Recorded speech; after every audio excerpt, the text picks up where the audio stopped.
नाज़रीन, पाक भारत कशीदगी के अंदर हम देख रहे हैं कि दिन ब दिन जो सूरत हाल बनती जा रही है, इसमें जो एक टेम्पो, एक आप कह लीजिए कि टेंशन का माहौल पाकिस्तान में शुरू के दिनों में इस हवाले से था कि भारत जो है वो धमकियाँ लगा रहा था। तो अब वो इस तरीके से डिक्रीज़ होता जा रहा है कि आप ये कह लीजिए कि जहाँ पर पहले हमारे हाथों में बंदूकें थीं, वो आहिस्ता-आहिस्ता पॉपकॉर्न और चाय की सूरत में तब्दील हो गई हैं। अब सूरत हाल कुछ बड़ी इंटरेस्टिंग हो गई है कि भारत ने जिस तरीके से इस सारे मामले को कैश करना चाहा,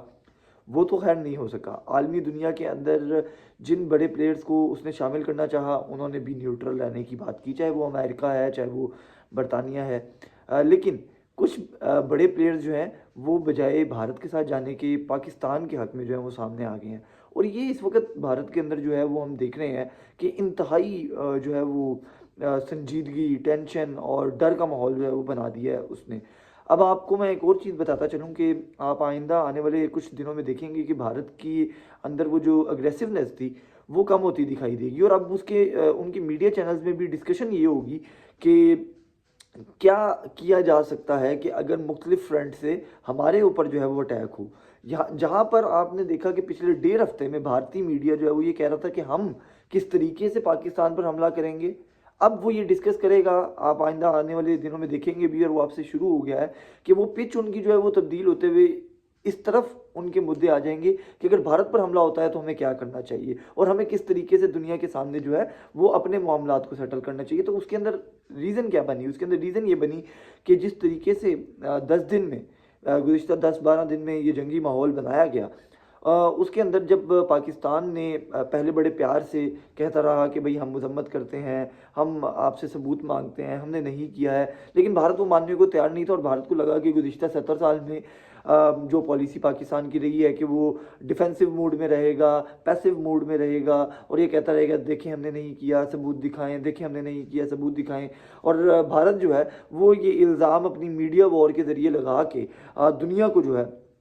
वो ये साबित करेगा कि देखें पाकिस्तान जो है वो माजी में भी करता रहा है और अब भी उसने किया है और दुनिया का एक प्रेशर आएगा। मगर हुआ क्या? हुआ ये कि 2 स्टेटमेंट्स, बहुत बड़ी स्टेटमेंट्स, और तीसरी इंटरनल भारत के अंदर से जो स्टेटमेंट, अच्छा ये जो मैं बता रहा हूँ ये स्टेटमेंट्स नहीं है, ये बाकायदा स्ट्रेटेजिक आप कह लीजिए कि एक पूरी प्लानिंग है जो कि सामने आ गई, जिसके बाद भारत के अंदर जो है वो मामलात ख़राब हुए हैं। अब हुआ क्या है कि 3 फ्रंट के अंदर जो है वो भारत ऑलरेडी जंग के अंदर जा चुका है। पाकिस्तान के साथ जंग लड़ना तो दूर की बात है कि जब जंग होगी या कोई इस तरह की हिमाकत की जाएगी तो उसका क्या जवाब होगा। इस वक्त भारत जो है वो 3 महाज़ों के अंदर जो है वो जंग का उसके लिए समा बन चुका है। और आपको याद होना चाहिए कि पाकिस्तान की आर्मी फोर्सेस और इवन सिविलियंस को भी जो उलझाया जाता है गुज़िश्ता कई दहाइयों से, वो यही है कि मुख्तलिफ फ्रंट के ऊपर जो है वो जंग खोल दी जाती है, जिसके अंदर प्रॉक्सीज हैं, टीटीपी है, जिसके अंदर हमने देखा बीएलए की कार्रवाइयाँ हैं, जिसके अंदर हमने देखा कि मुख्तलिफ तरीके से भारत जो है वो एलओसी के ऊपर कोई ना कोई मामलात करते हैं। तो ये प्रॉक्सी जो है वो चलती रहती हैं। पाकिस्तान ने कभी इस तरीके के मामलात को जो है वो मुख्तलिफ फ्रंट के ऊपर स्ट्रेटेजिक वॉर के हवाले से जो है वो नहीं किया। इवन अभी भी पाकिस्तान ने इस तरह का कोई काम ऑफिशियली या नॉन ऑफिशियली अनऑफिशियली नहीं किया है, लेकिन इंटरनली उनके जो झूठ है भारत के, उन्होंने किस कदर नफरत का जो है वो मामला भड़का दी हैं कि दुनिया अब उसको किस तरीके से देख रही है, वो मैं आपको स्टेटमेंट्स बता देता हूँ कि आज 11-12 दिन बाद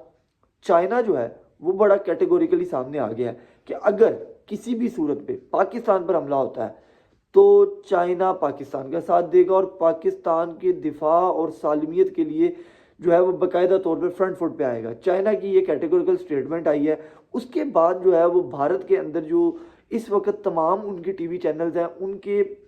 जो आप ये कह लीजिए कि चैनल्स की जो मुद्दा है, जो उनका अब जो आर्गुमेंट का जो अब एक आप कह लीजिए कि डिबेट का जो टॉपिक है वो ये है कि चाइना ये क्यों कर रहा है, चाइना ऐसा क्यों कर रहा है। हालांकि चाइना ने तो शुरू में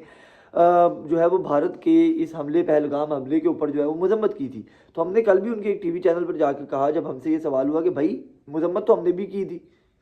हम भी कहते हैं कि गलत हुआ है, 26 लोग नहीं मरने चाहिए थे, लेकिन ये इल्ज़ाम जो आप लगा के इस पूरे खत्ते के अंदर कशीदगी पैदा करना चाह रहे हैं, वो आप जो है वो बेवकूफ़ी कर रहे हैं। और आप अपने अगर बिहार के इलेक्शन जीतने के लिए ये करना चाह रहे हैं तो इस बार ये वाली खेल नहीं चलेगा। तो बहरहाल हुआ ये कि अब चाइना की कैटेगोरिकल स्टेटमेंट जो आई है, कैटेगोरिकल स्टेटमेंट के बाद भारत के अंदर जो है उनको पता है कि एक तो सियाचिन का जो है वो मामला है, ठीक है, कश्मीर का जो एरिया ऑलरेडी कश्मीर बॉर्डर जो है वो चाइना के साथ लगता है और काफ़ी भारत का हिस्सा जो है, कश्मीर का हिस्सा कह लीजिए, वो चाइना के पास है। वहाँ पर चाइना इनको बाकायदा तौर पे ना तो गोलियों से मारता है, ना इनको लाठियों से मारता है, ना इनको जो है वो तोप से मारता है, ना गोली से मारता है। ये लिटरली आपको यूट्यूब पे वीडियोस मिल जाएंगी, आप जाके देख सकते हैं, हम यहाँ पर नहीं लगा सकते। या आपको वैसे भी जो न्यूज़ है वो भी मिल जाएगी कि बाकायदा तौर के ऊपर चाइनीज़ जो फौजी हैं वो भारतीय फौजियों को काट के खा चुके हैं। और ये स्टेटमेंट्स मैं कोई भड़काने के लिए नहीं दे रहा हूँ, ये इंडिया के अपने चैनल्स और वेबसाइट्स पे आपको मिल जाएंगी, न्यूज़ वेबसाइट पे मिल जाएंगी, बीबीसी पे मिल जाएगी। तो चाइना के साथ वॉर लेना, ये आप समझ सकते हैं कि वो भारत जो है उससे बाखूबी वाकिफ़ है, क्योंकि वो उसका तजर्बा कर चुके हैं। उन्होंने अपने गालिबन 16 या 17 फौजी जो है, अगर मैं कोशिश करूँगा कि मुझे वो अगर जल्द मिल जाती है वो न्यूज़ तो मैं यहाँ पर लगा भी दूंगा, तो वो उन्होंने बाकायदा उनको काट के खा लिया, काट के दांतों से खा लिया। तो अब आप खुद सोचें कि चाइना ने पाकिस्तान का साथ देने का ऐलान कर दिया है, तो पाकिस्तान इनको फिजा में मारता है,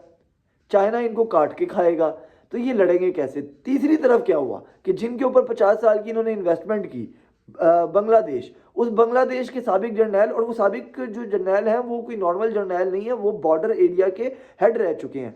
रिटायर्ड फजल रहमान साहब। उन्होंने स्टेटमेंट दी कि 7 रियासतें ऐसी हैं भारत की कि अगर भारत जो है वो पाकिस्तान पर हमला करता है और हम ये करेंगे और करना चाहें तो हम 7 रियासतों में भारत पे हमला कर सकते हैं। एक फ्रंट बांग्लादेश का खुल गया, एक चाइना का खुल गया, और पाकिस्तान से भी वो फ्रंट खोलना चाह रहे हैं। अब सबसे अहम फ्रंट कौन सा है? सबसे अहम फ्रंट ये है कि इंटरनली जो पाकिस्तान के साथ जितना बॉर्डर लगता है मैक्सिमम, वो पंजाब के अंदर से होके लगता है। और पंजाब के अंदर खालिस्तान की तहरीक जो है उसने ऐलान कर दिया कि भाई किसी सूरत भारतीय फौजों को पाकिस्तान पर पंजाब की बॉर्डर से हमला नहीं करने देंगे। तो इस वक्त इंटरनली इतना मायूस है भारत कि उनकी स्ट्रेटेजी बन नहीं पा रही। ये भी मैं आपको बताऊं कि वो हमला करने की सोच रहे हैं, ऑफ कोर्स सोच रहे हैं, वो करना चाहते हैं, लेकिन उनके पास कोई कोई पॉइंट ही नहीं है कि वो कहाँ से हमला करें। वो कभी अमेरिका के जेडी वाइंस से बयान दिलवा के कोशिश करते हैं कि हम लोग किसी एक की सपोर्ट ले लें, लेकिन कहीं से भी कैटेगोरिकल स्टेटमेंट भारत के इस हक में नहीं आ रही कि भारत पाकिस्तान पर अगर हमला करता है तो भारत के साथ कौन सा मुल्क खड़ा होगा। एक स्टेटमेंट नहीं है। लेकिन उसके मुकाबले में आपको बांग्लादेश की स्टेटमेंट मिल गई कि अगर पाकिस्तान पर हमला होता है तो पाकिस्तान के साथ खड़े होंगे, बल्कि इंडिया पे हमला करेंगे। चाइना की स्टेटमेंट आ गई कि भाई अगर आपने पाकिस्तान पर हमला किया और पाकिस्तान की सालमियत की कोई बात आई तो चाइना पाकिस्तान के साथ उसके दिफा के लिए खड़ा होगा। तीसरी स्टेटमेंट आपको खालिस्तान की आ गई, ठीक है, वहाँ से अंदर से आवाज़ें उठना शुरू हो गई कि हम तो कभी सोच भी नहीं सकते कि पाकिस्तान पर इस तरीके से हमला करें, क्योंकि वहाँ पर जो है वो हमारे उनके मजहबी जो है वो मामलात हैं। तो अब भारत के पास फ्रस्ट्रेशन के अलावा कोई चीज़ मौजूद नहीं है अब, सिवाय इसके कि भारत जो है वो आहिस्ता आहिस्ता बैकफुट पर जाए, कोई अपने मामलात जो है वो दीगर करे। अब इसके क्योंकि जो फॉल्स फ्लैग ऑपरेशन किया गया, अब उससे बचने के लिए, और ये जो फिजा बनाई गई है पाकिस्तान पे हमले की, इससे बचने के लिए भारत को चाहिए कि एक और फॉल्स फ्लैग अपने अंदर ही करवाए और आवाम की जो तवज्जो है वो डाइवर्ट करे। या मोदी साहब को गोली बरवा दे, मोदी साहब मर जाएंगे तो शायद एक सिंपैथी का हो जाएगा। ये मैं ऑन अ लाइटर नोट कह रहा हूँ। इसके अलावा भारत के पास कोई मौका नहीं है, तो लिहाजा वो जो पाकिस्तानियों के हाथ में पिछले 10 दिन से बंदूकें थी कि लड़ने के लिए तैयार है, अब वो पॉपकॉर्न और चाय और दीगर चीज़ें लेके बैठ जाए और भारत को एंजॉय करे कि वो क्या करेगा, क्योंकि वो अब अपना एक और फॉल्स फ्लैग ऑपरेशन जो है वो भारत के अंदर करेगा ताकि तवज्जो जो है वो डाइवर्ट हो। तो फिलहाल के लिए इतना ही, मुझे इजाज़त दीजिए, अल्लाह हाफिज़।